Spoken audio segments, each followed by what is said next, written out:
Perfect Blue is the third film directed by Satoshi Kon, released in 1998, which established his unique style. The film mainly tells the story of the protagonist Mima, who quits her idol group and becomes an actress, and the various struggles she encounters under the dual pressure of external pressure and mental depression. Mima develops a split personality and can no longer distinguish who is the real self between reality and illusion. The entire film revolves around the core theme of seeing, being seen by others, by the camera, by television. The director emphasizes this theme by constantly using framing and changing perspectives. This video will explore the unique visual effects of Perfect Blue by analyzing the framing and the perspective changes in the film. First is the first shot of Mima's face as she appears on screen. As the train moves, her face is reflected on the glass, and the audience sees her face for the first time.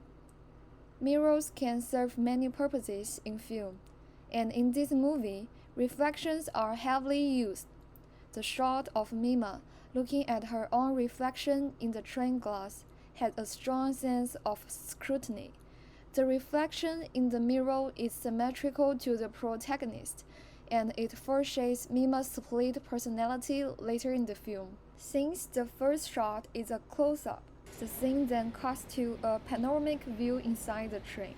In this shot, Mima is placed in the most prominent position in the upper right corner of the composition. Then, she moves, matching the action in the following shot for a smooth transition. Using matching action for natural transitions between different times and spaces is also a hallmark of Satoshi Kon's film. The second shot is the scene where Mima's manager and the agency president argue. The two arguing individuals are reflected in the mirror, while Mima is the main subject in the shot. This indicates that these two individuals and Mima are not in the same world in the conventional sense. At the same time, the composition of the three individuals in the shot forms a vertical three-part composition, indicating that each of the three individuals has their own position. The third shot is when Mima returns home after ending her idol career.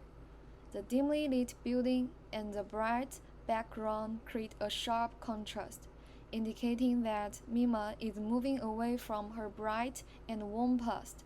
The use of contrast is also a characteristic style of Kon's film, just like black and white, memory and dream, fantasy and reality, and so on. The fourth shot shows Mima feeding her fish after returning home. The fish tank acts as a dividing line in the composition, separating Mima and the fish. Behind Mima, there is a bare window with no obstruction, and she is closely watched like the fish in the tank. Through clever composition, the director creates a multi-layered relationship between seeing and being seen in this shot. Additionally, the warm tones inside and the rented room contrast sharply with the cold tones outside the window, conveying the idea of danger outside and safety inside.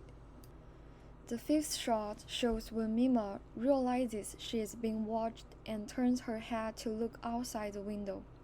This shot is taken from outside the window, which shifts the audience perspective to that of the peeping Tom. To emphasize the effect of watching through the window, director Satoshi Kon designed the window's aspect ratio to be the same for 3, as the popular television screen at that time. Mima is confined within the window frame, giving a sense of enclosure, and the window acts as a frame, trapping Mima in the people's line of sight.